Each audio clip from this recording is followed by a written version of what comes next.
Salut le Tiapin, j'espère que vous allez bien. Bon, ça fait longtemps, hein, ça fait longtemps qu'on n'a pas fait de JDB.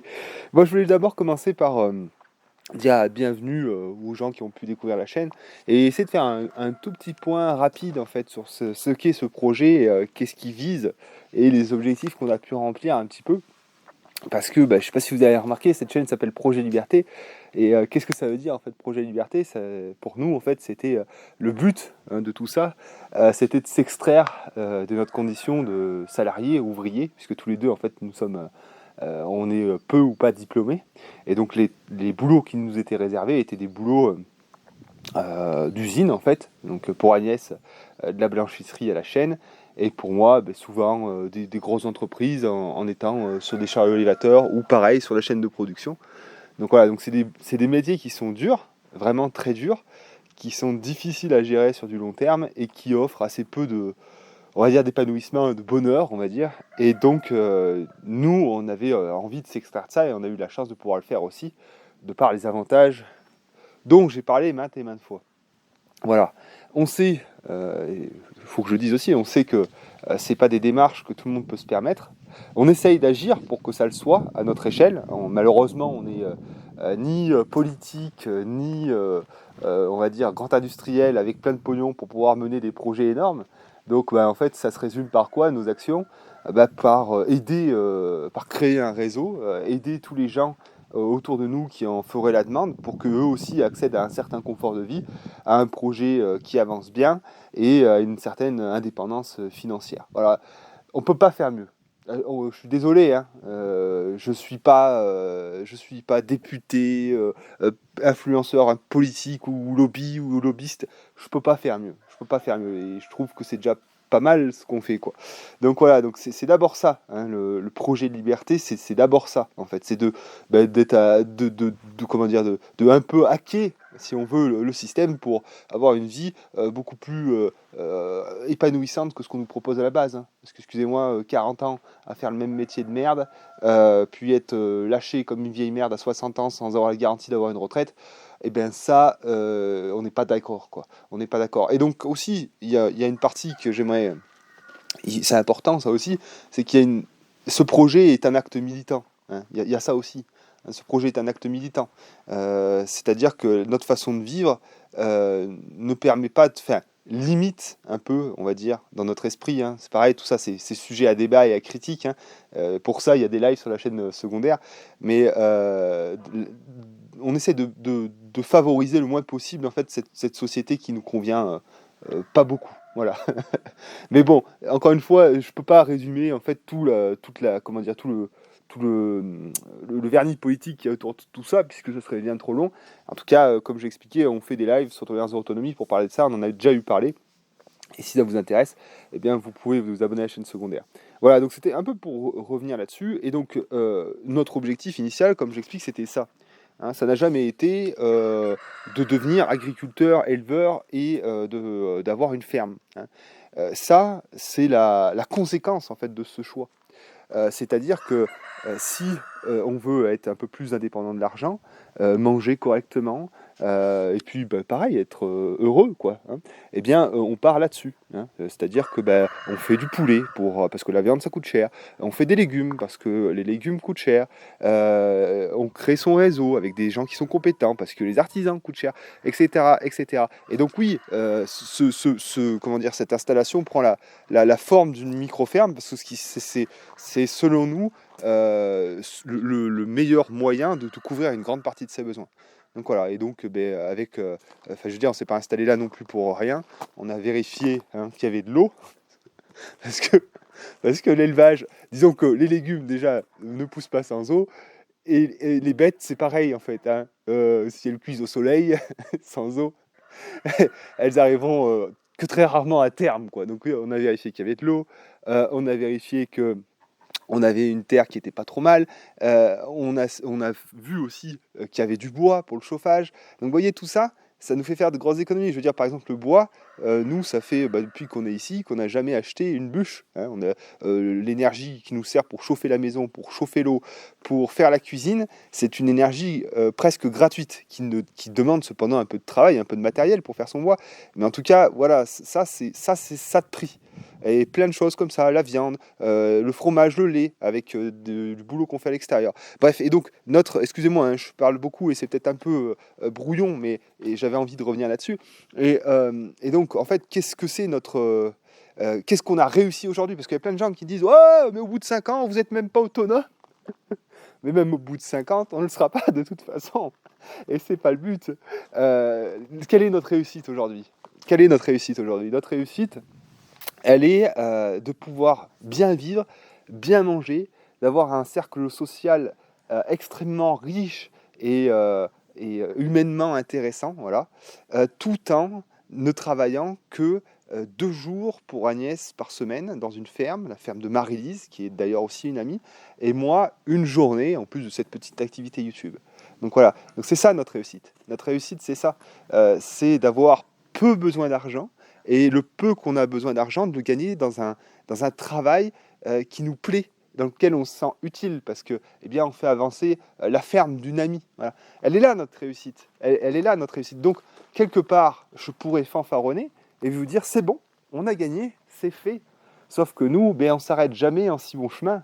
Hein, c'est pas parce que on a comment dire, une condition actuelle qui est satisfaisante qu'on va pas chercher à aller plus loin.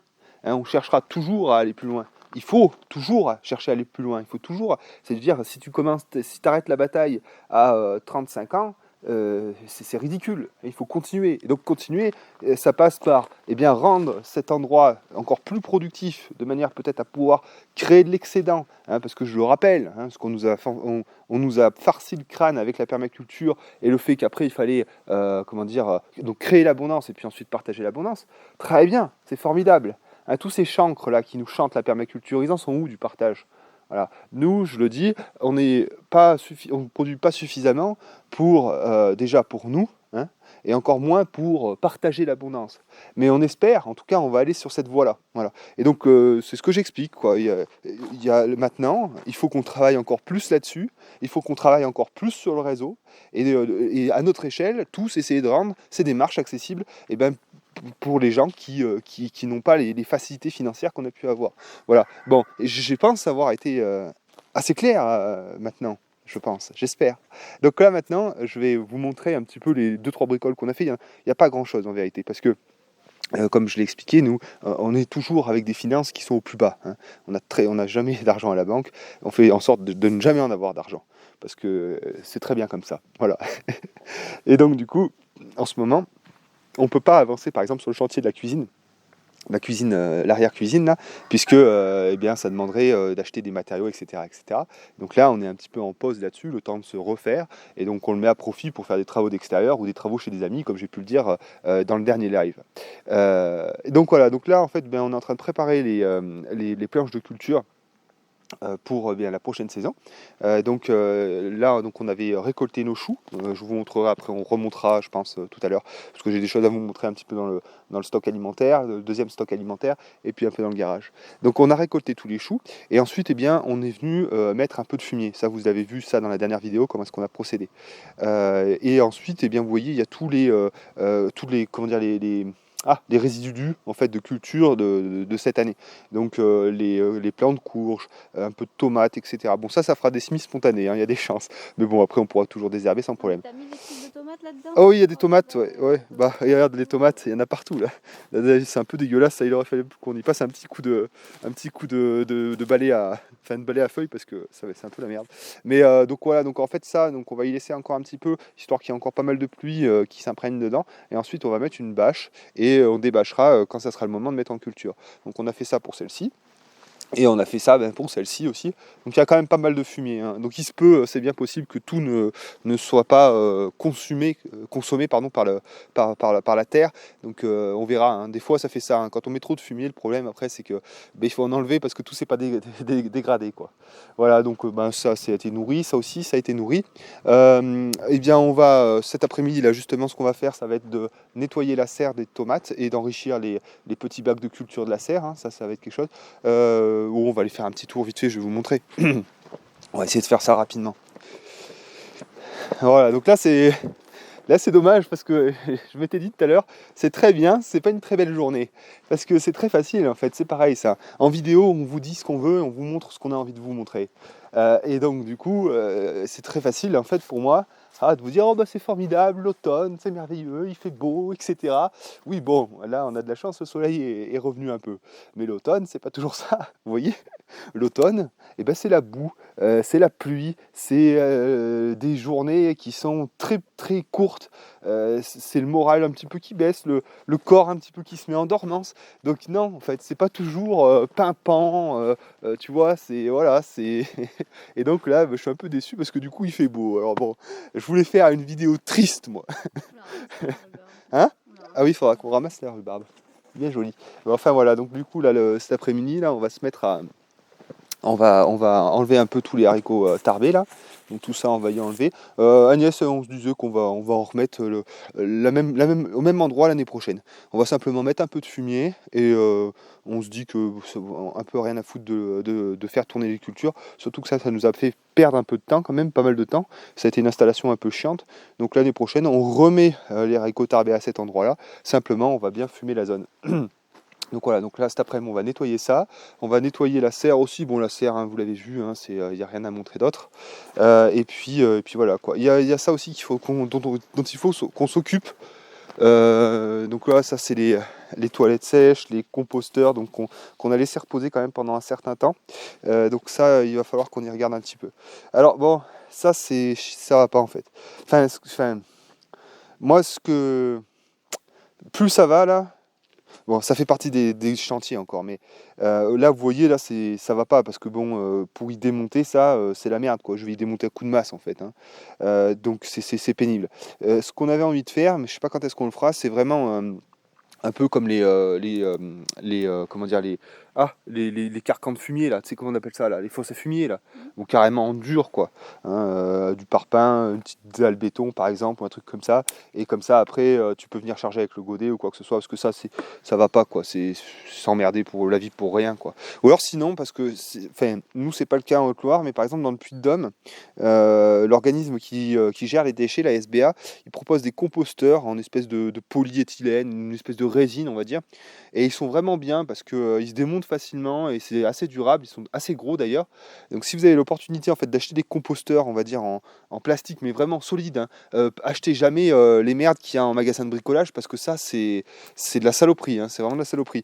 Mais bon, en tout cas dans le Puy-de-Dôme, l'organisme qui gère les déchets propose des composteurs qui sont durables et qui sont facilement démontables. Et ça c'est vraiment bien parce que enfin voilà, vous enlevez tout le plastique qui est autour et puis après avec la fourche ou même avec le croix fumier, vous pouvez y tirer. Vraiment. Donc moi, voilà, je déconseille quand même la fabrication de ce genre de truc. D'abord parce que le bois, ça va pourrir tôt ou tard, et puis parce que là, ben en fait, vu que c'est monté entre guillemets en dur, vissé, on va s'emmerder à les démonter quoi. Ouais, puis le fait que ce soit pas fermé, ça composte pas aussi vite.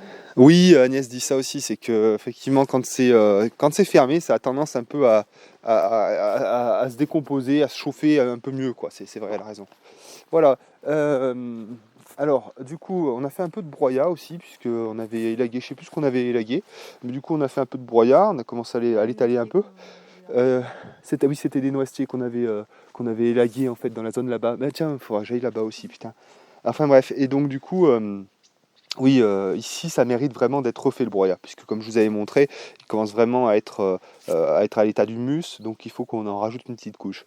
Donc c'est ce qu'on est en train de faire. Alors pour l'instant, vous voyez, c'est ce que j'explique aussi, c'est que là, on a un peu le contre-coup du printemps et de l'été, hein. C'est vraiment, putain là, ça nous a mis un sacré coup, hein.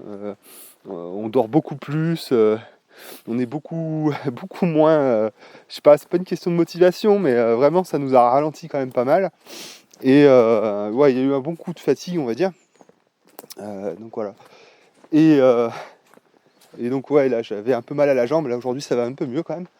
Mais ouais, disons que c'est un peu pénible quoi, on sait pas trop s'écouter, c'est chiant quoi, on a envie de faire tellement de choses, on a envie de faire plein de trucs quoi, donc tu sais quand je travaille un peu sur la ferme, moi je compte pas mes heures, je compte pas l'effort, quand je travaille chez les copains c'est pareil, puis quand j'arrive ici ben, j'ai envie d'en faire aussi, alors du coup ben voilà, alors t'as ton esprit on va dire qu'il est toujours au taquet, et le corps par contre au bout d'un moment il commence à ramer un peu quoi.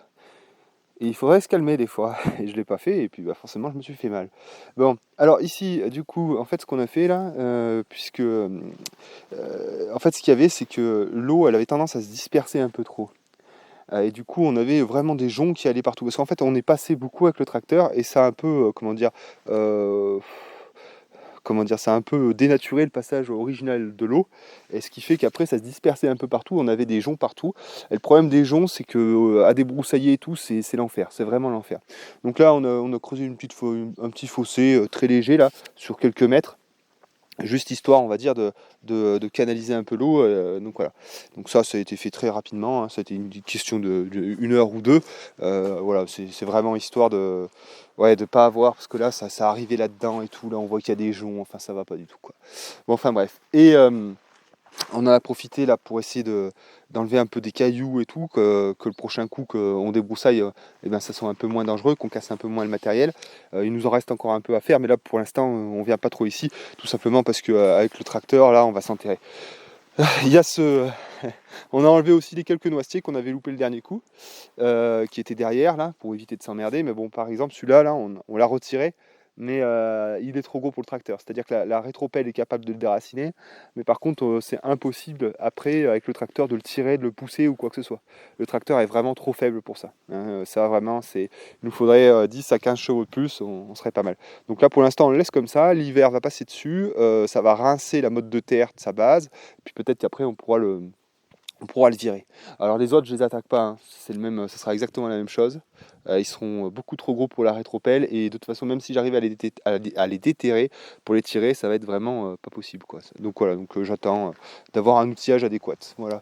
Ben on n'a rien trop touché ici, hein, à part comme je vous l'ai dit, le fait de passer sur la zone, d'essayer de retirer un peu les pierres, tout ça. Là justement, bah, vous voyez, on a fait un premier mur là ici, là. Ça on l'avait fait il y a un an ou deux.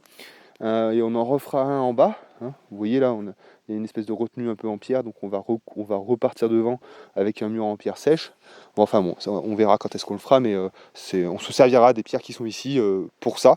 Voilà. Allez, je pense que c'est à peu près tout.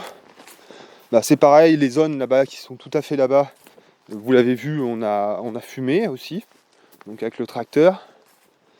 Il n'y a rien de plus à montrer en vérité, hein. On va pas rester non plus trop longtemps, parce que ça sert à rien finalement. Je vais juste vous montrer peut-être deux, trois bricoles au garage, on verra. Voilà. Donc ouais, là, c'est là qu'il y a du boulot. Là on le voit un peu, là on avait commencé à faire un peu les terrasses. Ça c'est le tas de terre qui avait été retiré de là. Bon, enfin bref, là il y a quelque chose à faire, hein, pour rendre la chose un petit peu plus homogène. L'idée c'est vraiment d'avoir quelque chose d'homogène, de facile d'entretien. Voilà. Mais ça viendra plus tard. Ça se fait bien petit à petit avec le petit tracteur en fonction des besoins de terre, etc. Mais c'est sûr qu'avec un vrai engin, ça irait beaucoup mieux, quoi. Et encore une fois, l'engin on l'a pas, et l'argent pour le louer on l'a pas non plus. Donc on attend. C'est pas grave d'attendre, hein, vous savez, on trouve toujours à s'occuper. Hein, c'est ça, c'est que c'est pas parce qu'il n'y a pas d'argent qu'on peut rien faire. Il y a des activités qui nécessitent absolument pas d'argent. Vraiment, hein, vous voyez par exemple étaler du fumier, ça coûte pas cher, hein. Mais voilà, ou prendre soin d'un espace, le désherber, ça c'est pareil, c'est gratuit. Donc on fait des activités comme ça. Ou alors aider des copains, ça c'est gratuit aussi. Donc voilà. On a continué aussi un petit peu là, en fonction des pierres qu'on trouve. Hein, on continue d'agrémenter ce mur. Donc ça c'est pareil, ça va être un chantier de longue haleine qui va prendre plusieurs années à être vraiment bouclé. Mais à la fin, on aura un mur en pierre sèche là, qui retiendra le talus au-dessus. Ça sera esthétique. Donc voilà. Mais vous voyez, il y a pas mal de petites choses comme ça qui sont un peu en suspens, comme on peut dire. Et c'est des chantiers qui se font en parallèle d'autres en fait. Voilà. On va pas, enfin je l'ai déjà expliqué 1000 fois, mais on va pas se concentrer, se dire il faut qu'on finisse ce mur. Ça n'a aucun sens de travailler comme ça. Ce qui aura du sens, c'est plutôt on va se dire ah bah tiens, on va aménager là-bas et les pierres qu'on trouve, eh bien on va venir les amener puis on va constituer ce mur au fur et à mesure. Voilà, c'est plutôt comme ça qu'on travaille. Hein, parce que sinon, ça n'a pas de sens. Chercher des pierres pour chercher des pierres, ça n'a pas de sens. Ce qui a du sens, c'est de retrouver une terre arable en l'épurant de ces pierres. Et donc là, après, on fait le mur. Voilà, c'est ça. Allez, parce que nous, on a bien des choses à faire quand même après. Donc, ouais, on a quand même bien tapé dans le bois. On a bien commencé à chauffer là. Donc voilà. Donc ouais, donc c'est ce que je disais au tout début. Hein. Tout ça, c'est notre travail. C'est un peu d'essence, un peu de consommable sur les tronçonneuses. Mais au-delà de ça, c'est tout quoi. Les bambous là qui avaient gelé l'année dernière, là, qui ont bien pris, impeccable. Là, vraiment là, les plantes ornementales ont bien pris leur place. Et on commence à avoir un jardin qui commence à avoir un certain volume. Avec des floraisons tout au long des saisons. C'est plutôt sympa quoi. C'est pareil, eux là ils sont bien. Les lavandes là vous voyez. Les lavandes au départ hein, c'était des trucs comme ça. Hein. Maintenant c'est des belles boules comme ça. Et donc oui les lavandes là à force. C'est par centaines qu'on va en avoir ici. Hein, donc, voilà. Bon bref, alors qu'est-ce que je voulais montrer d'autre je sais plus ce que j'avais à montrer ici. Je crois pas grand chose. Si. Ouais, bah, on l'a vu dans la dernière vidéo, donc ça n'a pas vraiment d'intérêt de remontrer la même chose. Alors, pour ceux qui se posent la question, j'ai pas encore avancé sur le motoculteur. Hein. C'est quelque chose que j'ai pas du tout touché pour le moment. Il faudra, hein, il faut que je fasse la soudure là sur le bouchon de vidange. Hein, je vous ai expliqué. C'est des choses qu'on fera, on verra. Pour l'instant, c'est pas dans les priorités. J'ai beaucoup d'autres choses à faire. J'ai remis sur pied donc cette fameuse remorque. Hein, vous avez pu la voir, je pense, dans des petites photos. Donc j'ai simplement changé les chambres à air et j'avais montré aussi que j'avais mis un adaptateur puisqu'en fait il y a deux types d'embouts, les Schrader et les Schrader je crois et Presta. Voilà, donc c'est vous savez les espèces de pointes là, enfin bon bref, j'ai fait en sorte d'uniformiser pour pas avoir besoin de chercher mon embout à chaque fois que je gonflais mes pneus. Donc elle va très bien, celle-là, un petit peu lourde quand même, hein, on va pas se mentir, un petit peu lourde, mais elle va vraiment très très bien, on s'en est servi justement pour le broyat.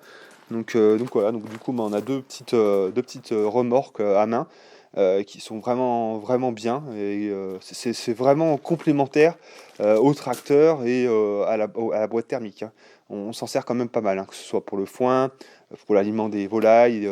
Voilà, des fois quand on a beaucoup de grains à ramener aux poules, et bien on met les seaux de grains, on met tout et puis la botte de paille et tout, et puis on va là-bas quoi. Donc c'est vraiment, vraiment des petites choses vraiment sympas quoi. On est bien content de les avoir. Donc pareil, on continue nos allers-retours en vélo au travail. Hein. Alors le dernier coup c'était épique. Hein. Le dernier coup, le matin, super beau et tout. Et ça me dit on est un peu téméraire parce que ce soir ils annoncent de la pluie. Oh, bop, bop. Le soir les gars, eh ben je vous garantis que c'était la tempête. Hein. Là, du Bourg jusqu'à ici. On a pris une rincée, mais un vent de dingue. Ça pleuvait. On est arrivé ici, on est arrivé là, on s'essorait quoi. Voilà. Et franchement, viens par ici, mon petit chat, je vais faire une. Alors, et ben franchement, vous savez quoi? Ben, c'était génial. Alors, je sais pas, Agnès, tu l'as vécu comment toi? Bon, ça va pas mal, hein. C'est juste Ouais. que j'étais plus lourde et en fait, Ouais. mon jean soit mouillé, ça me freinait les jambes et du coup, ça me faisait peiner. Ah oui, ouais. Du fait d'être trempée, t'étais plus lourde et ça t'empêchait dans tes mouvements. Mais en fait, c'était l'instant qui était incroyable. L'instant était incroyable. Moi, j'adore ça. Parce qu'en fait, t'étais vraiment... Enfin, là, c'était vraiment là contre les éléments, quoi. T'en prends plein la gueule et tout. Tes reins, c'était mouillé, il y a ce vent et tout. Et toi, t'es sur ton vélo, t'as cette putain de côte, là, la dernière, la pire. T'es là, t'en chies. Ah, putain, et c'est putain, mais moi, alors, il faudrait pas que ce soit comme ça tous les jours, hein. On va bien se le dire. Mais il y avait un côté... putain d'effort, de mental, putain c'est bon quoi. C'est vrai, hein, c'est une espèce de confrontation comme ça là. Mais j'avais Ah. les jambes comme après une séance de quadrille. Ouais. je pouvais plus marcher et quand j'ai monté les marches pour aller à l'étage, j'avais les jambes qui tenaient plus, quoi. Ouais, et c'est trop génial ça, putain, c'était trop génial. Alors bien sûr, il faudrait pas que ce soit tous les soirs, hein. On est bien content aussi quand il fait un temps agréable pour faire le trajet. Mais il y a vraiment un côté incroyable, quoi. J'ai beaucoup aimé. Ah vraiment, moi j'adore, quoi, j'adore cette espèce de, tu vois, c'est là que tu reconnais le mental, quoi, tu vois. Non mais c'est vrai là, Ouais. parce qu'il y en a un tas là, ils posent le vélo et puis ils font du stop ou ils trouvent un truc. Non, nous on y allait jusqu'au bout, quoi. C'était chouette, quoi. Ouais, il faudrait quand même des garde-boue parce Ouais, que par contre, il faut qu'on achète des garde-boue. quand même torché sur toute la gueule. Ouais, on était maquillés, ouais. Bah, enfin, bref, enfin voilà, je veux dire, ce que je veux dire, c'est que donc, je l'ai déjà expliqué, mais nos trajets qu'on fait pour aller au travail sont faits à vélo, et même à cette époque de l'année. Hein, je veux dire, vous voyez, à part une journée comme ça, on peut largement le faire à vélo. Hein, même en hiver, s'il fait froid, c'est pas le problème. Le problème, ça va être la neige. Hein. On va pas faire du vélo sur la neige, ça c'est clair. Mais il n'y a aucune raison en fait de pas faire les trajets à vélo tout le long de l'année si les journées sont belles. Voilà, tout simplement. C'était juste pour vous dire ça. Après, nous, c'est pareil, hein, le trajet est pas si long que ça. Hein, on est à, je sais plus, on est à combien, Agnès? 2 ou 3 kilomètres de chez Marie-Lise? On est à 4 On est à km. 4 km 5 de chez Marie-Lise. Par contre, voilà, il y a des moments où ça monte vraiment. Mais c'est intéressant, il faut que ça monte, parce que sinon, tu fais pas de cardio. Donc, c'est ça qui est intéressant aussi, c'est que cette côte, là, cette grosse côte qui monte jusqu'à chez nous, elle est bonne pour nous. Hein. Elle nous en fait en chier, mais elle nous fait monter le cardio, elle nous fait gagner un peu d'endurance et tout. Et heureusement qu'elle est là, parce que il y aurait pas d'effort. Ce qu'il faut, c'est un minimum d'effort physique quand même. Hein, c'est vraiment ça qu'il faut, quoi. Bon, enfin voilà. Et donc, du coup, bon, après, je vais arrêter là-dessus. Hein, ça fait déjà 25 minutes qu'on est ensemble. Euh, donc là, je vous montre simplement la récolte des choux. Hein, donc voilà, donc ben, ça c'est tous les choux qui étaient sur les deux carrés que je vous ai montrés. Donc il y a trois cajots, il y en a encore ici. Donc les choux raves, là c'est vachement bon, on peut les manger de différentes cuisines de différentes manières. Soit cuits un peu comme des navets, soit crus, ça se mange cru aussi en salade, enfin bon, on fait pas mal de choses comme on veut, quoi. Il y a quoi qu'on avait ramassé aussi? Je sais plus, non, je crois que c'est tout, hein, voilà. Il y a encore ces 4 lapins qu'on n'a toujours pas tués. On va s'en occuper normalement demain et après-demain. C'est vrai que là, comme je vous ai expliqué, on a eu un bon coup de mou. On a eu un coup de mou, ouais, on a eu un coup de mou. C'est ça, c'est que, en fait, c'est ce que je vais pas revenir encore là-dessus, mais on s'est pas forcément rendu compte, quoi. C'est qu'on a fait des trajets chez nos copains là pour faire l'électricité. On a travaillé pas mal à la ferme. Puis tout ça, en fait, les trajets, le boulot, les journées qui s'étendent. Je me suis amusé aussi à faire des lives assez longs le soir. Et bah tout ça, ça coûte hein, finalement.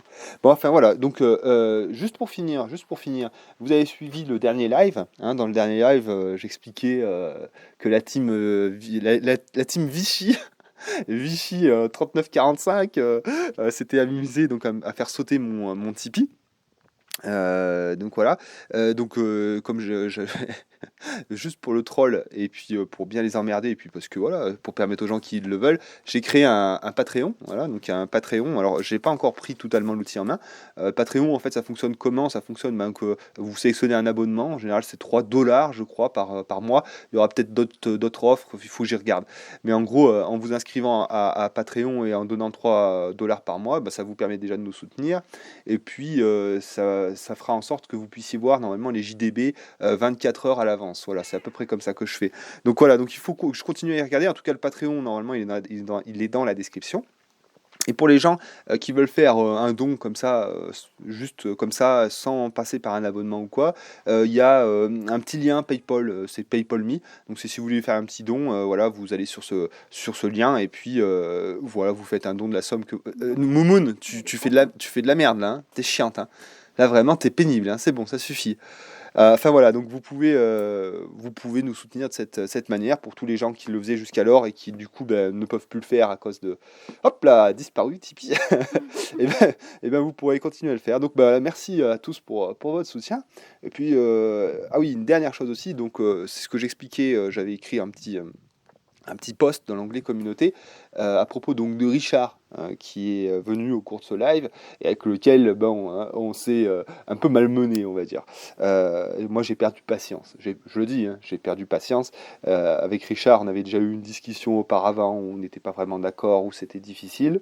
Et bon bref. Bon, l'issue a été très bonne, puisque Richard, juste après ce live, j'en ai fait un autre sur tolérance zéro autonomie, où Richard est venu de nouveau, où je l'ai fait monter. Et à ce moment-là, je ne sais pas pour quelle raison, mais l'un et l'autre, on était peut-être plus disposés au fait de discuter. Et ça a été très intéressant. Ça a été vraiment très très intéressant. Richard nous a raconté son parcours et ça m'a permis de comprendre beaucoup plus de choses et du coup on a pu s'expliquer beaucoup mieux, j'ai pu comprendre plein de choses et donc c'était très intéressant et puis ça s'est soldé par un au revoir amical et j'étais vraiment très heureux de ça, voilà, tout simplement. Donc je tenais à le dire. Et donc, sur la chaîne secondaire, comme j'expliquais, je fais des lives assez réguliers qui sont en fait des lives paroles de haters. Alors, il se trouve malheureusement que les gens qui aiment bien marquer des commentaires de salopes ou mettre des dislikes de lâches sans jamais prendre position montent assez rarement. Mais en tout cas, la parole est donnée aux gens qui voudraient me dire ce qu'ils ont envie de me dire. Donc voilà, donc vous abonnez à la chaîne Tolérance Zéro Autonomie et vous tomberez tôt ou tard sur un live, j'en fais très régulièrement, et à ce moment-là, en fait, j'envoie un lien que vous pouvez utiliser pour monter et discuter avec moi. Voilà. Et donc ça a donné lieu à de super échanges, vraiment de super échanges. Donc n'hésitez pas, hein. Peut-être que ça, je sais pas, peut-être que ça permettra de canaliser votre rage, parce que souvent votre rage, en fait, je vais faire mon psy. Mais votre rage, elle s'exprime parce que vous n'êtes pas en capacité en fait de me dire directement les choses. Donc vous êtes là, vous vous énervez tout seul dans votre coin, et puis des commentaires, et des dislikes et tout, vous devenez con, hein, vous devenez vraiment très con. Et donc si par exemple vous preniez le courage de venir me parler, et peut-être que ça donnerait lieu à une discussion beaucoup plus intéressante et que vous en ressortirez avec moins de ressentiment à mon égard. Ça serait après, vous faites comme vous voulez, hein. Vous pouvez aussi continuer à me détester, hein, c'est pas le problème. Mais voilà, enfin en tout cas, voilà, donc pour tous les gens là qui sont un peu énervés de la vie, la parole vous est donnée, donc n'hésitez pas. Voilà. Je vous fais des petits bisous, je vous dis à très bientôt, mes petits lapins, ciao, bye.